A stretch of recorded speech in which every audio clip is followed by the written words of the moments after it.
According to my buddy ChatGPT, there are over 4 million apps on the Play Store today, and if we assume that half of them are games, we can safely say there are way too many games out there, and somehow the worst ones always end up on top. But lucky for you, you're here watching this video. If you're tired of seeing the same old games on the Play Store, I'm about to show you 15 online games the Play Store has been hiding from you. So hit that like button and let's jump right in. If for some strange reason you don't like this game's gameplay, just remember, it actually has some insanely good mechanics, so you'll end up enjoying it for a bunch of other reasons. Let's talk about SNOWBREAK.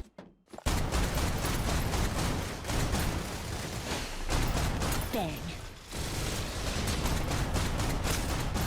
Imagine if The Division had a child with a post-apocalyptic sci-fi anime and that child decided its top priority was intense firefights and amazing characters. That's basically what this game is. You control a squad of 3 operatives, but only one stays on the field at a time.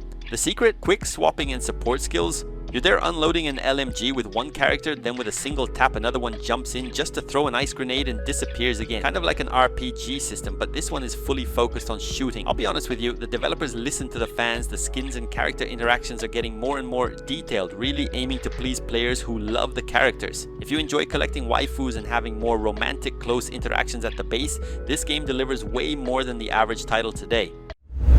Did you see this game's release? It completely flew under everyone's radar, and honestly, I don't even know how it's still alive today. Let's talk about REMEMENTO White Shadow.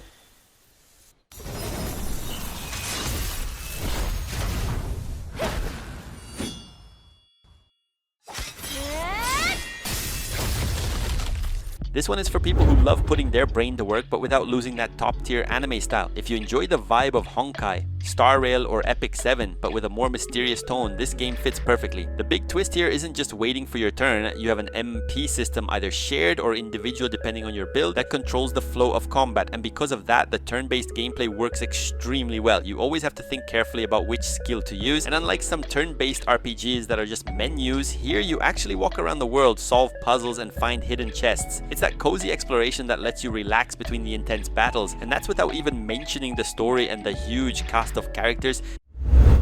And without a doubt, this is one of my favorite RPGs. This game honestly should be the #1 title on the entire Play Store. Let's talk about Punishing Grey Raven. Get your fingers ready because this game is no joke. If you love fast-paced action and want to feel like an absolute combo god, you've just found your new favorite game. Forget that press attack and wait kind of gameplay. Here things get way more serious. The combat is all about reflexes and quick decision making. The game uses an orb system that lets you chain powerful combos, and if you dodge at the very last millisecond, a perfect dodge, time literally stops. Everything goes into slow motion and your next orb attack counts as a max combo. The game also recently dropped a collab with Dante and Virgil from DMC, and it turned out absolutely perfect. Punishing Grey Raven is made for players who want pure high skill gameplay. You know when you're tired of saving the world from some huge disaster and you just want a game that warms your heart but still has a bit of action? Well, let's talk about Overfield.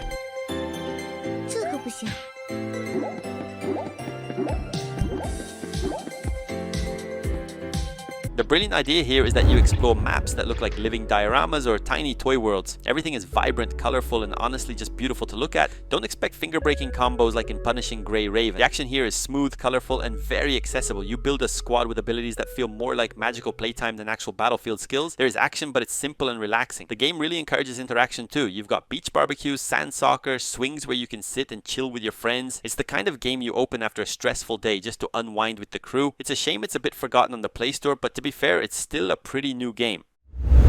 Only a small group of players really enjoys this style of game, and if you're one of those people who love true roleplay, One State RP is exactly what you're looking for. If you like watching GTA RP on YouTube, you're going to lose your mind with this one. One State basically promises to bring that complex PC-style roleplay experience straight to your phone. The gameplay isn't about fighting monsters up. The whole loop is social and economic. You literally start out broke in the city, usually at an airport or a station. From there, you take on your first basic jobs, usually delivering pizza or working in construction. Got some cash saved up, then you buy your first cheap car, tune it, pick up a weapon, legal or illegal, and grab better clothes so you don't look like a complete newbie. And the best part is that the servers are packed, because for an RP game to work you need players.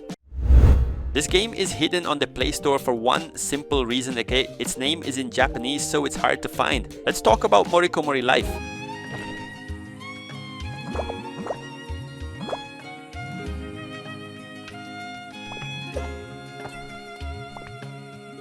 Here, the goal isn't to save the world, it's to save your inner peace. You leave the big city and move back to your grandmother's village, Komori village. You get your own little house and a piece of land. Your daily routine is waking up, planting your tomatoes and cabbages, watering them and harvesting when they're ready. Heading out to gather wood in the forest or mining for materials isn't boring, and it's relaxing. The sound, the atmosphere. You'll go fishing in the creek, catch insects and pick wild berries. You know that vibe in slice of life anime where the characters sit on the porch eating watermelon while listening to cicadas? This game is exactly that feeling. And unlike other farming games that feel lonely, here you actually see other players in the village. You can invite friends over to your home, sit at the table to eat together, or go fishing as a group. The social interaction is genuinely adorable. Now, if your addiction is blasting enemies without mercy but you're getting tired of Call of Duty, let's talk about another option, Modern Strike Online. The combat here is fast and dynamic, matches are short, and perfect for playing while waiting in line or during a quick break at school. The focus is on kills, headshots, and completing simple objectives like planting the bomb or wiping out the enemy team. You don't just buy a weapon, you shape it. You can swap the sight, the stock, the barrel, and each change affects how the gun behaves. I like Modern Strike Online because the gameplay is extremely straightforward. If you've ever played an FPS, you'll feel right at home instantly. The vibe is pure Counter-Strike 1.6 or CSGO. No magic powers, no crazy building mechanics, no flying heroes. It's soldier versus terrorist. A K-47 versus M4A1, Desert Eagle in hand. If you know the legends Torum Online or Iruna, then you already understand that Asobimo doesn't mess around when it comes to mobile RPGs. METRIA is their big attempt to compete with giants like Genshin Impact, but with that classic old school flavor only they know how to deliver. You build a team of 3 characters, and the main feature is the switch skill, basically swapping mid-combat just like in many action RPGs. You wake up in a strange land with no memory, a classic move, right? And start exploring 9 different countries. There are tons of cutscenes and dialogue, so it really feels like you're watching a full fantasy anime season. Here's where the game stands out for the hardcore players. It respects your skill. You have dodging, jumping, aerial attacks, and if you play well, you can defeat enemies way stronger than you. And unlike Genshin Impact, this game is a lot more challenging, whether it's leveling up or taking down a boss. This game has a simply brilliant and incredibly interesting gameplay system, so let's talk about HIGAN EURTHYLL.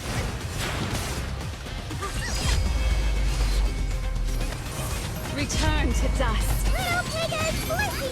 Your characters attack on their own with auto attacks, but you control their skills through cards that appear in your hand. So even though it might look like a fully idle hands-off kind of game, there's actually a lot of strategy involved, plus some really unique mechanics. And the most satisfying one, when you hold a card and drag it to activate, the game goes into slow motion zone. The story is a wild mix of futuristic technology and vintage theater. The menus look like stage sets, and the characters wear extravagant theatrical outfits. If you're tired of slow turn-based games but don't want to mash buttons non-stop, HIGAN sits right in the perfect middle ground. It demands just the right balance of strategy and quick reflexes.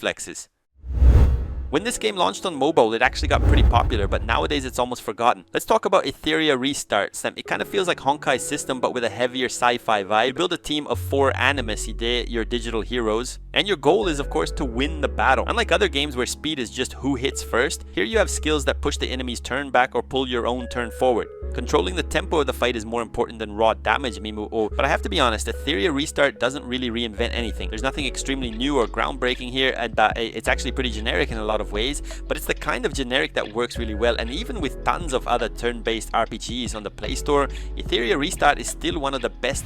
Huh? 约架吗？我来了。喂，老头子，我们是来帮你的。 This game also shows up on the Play Store with a Japanese or Chinese title, so people assume it's not in English, but it is. Let's talk about Earth Revival. They never launch an attack at night.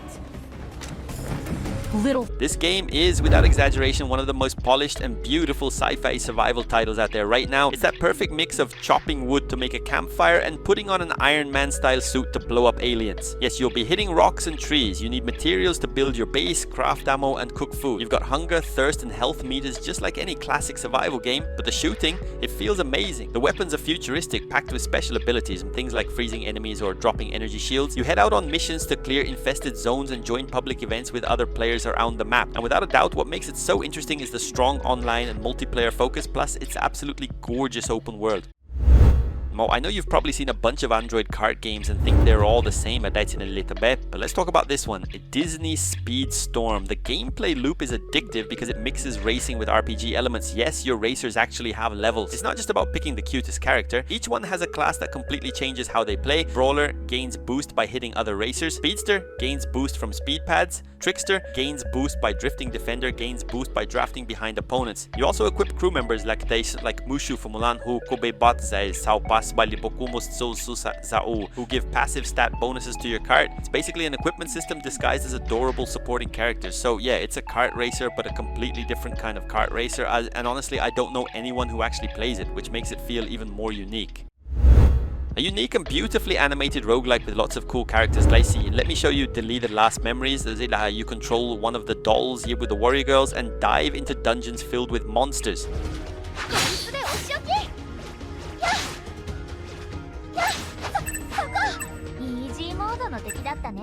The camera is top down, almost like an isometric hack and slash, and the goal is simple: wipe out massive hordes of enemies. The 3D character models are amazing, they're expressive, stylish, and each one even has her own theme music. Combat is really fun, and the game includes a play to earn system. You can turn your dolls and equipment into NFTs and earn crypto, but you can also play it 100% as a normal game, free to play, without ever touching any of that. The crypto side is completely optional, so it doesn't scare off players who just want to have fun. If you like fast strategy but hate waiting 10 minutes for a turn, this game is perfect. It's basically chess with simultaneous brawling in bright, colorful arenas. Wait, let's talk about Bump Super Brawl.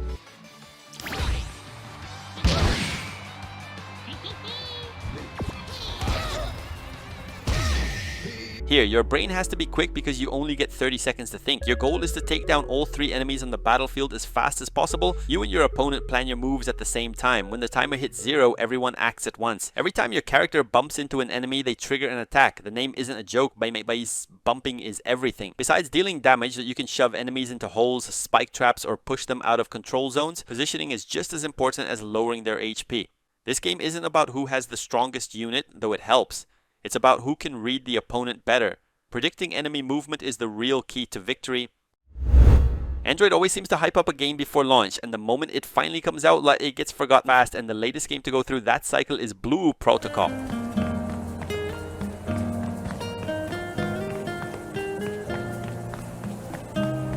If you're looking for an action MMORPG with stunning anime-style visuals, this is it. Think Genshin Impact, but with classic MMO features like raids and challenging dungeons. Combat is the highlight here. It's non-target, meaning there's no auto. You actually have to aim, dodge enemy skills, and stay alert at all times. You start by choosing a class, but the game lets you switch classes on the same character. There are 8 classes in total, each completely different, and later on you can evolve them into 2 subclasses to make gameplay even more dynamic. And of course, the graphics are a major attraction. The world looks like a high-quality anime brought to life with vibrant colors and incredibly detailed character models.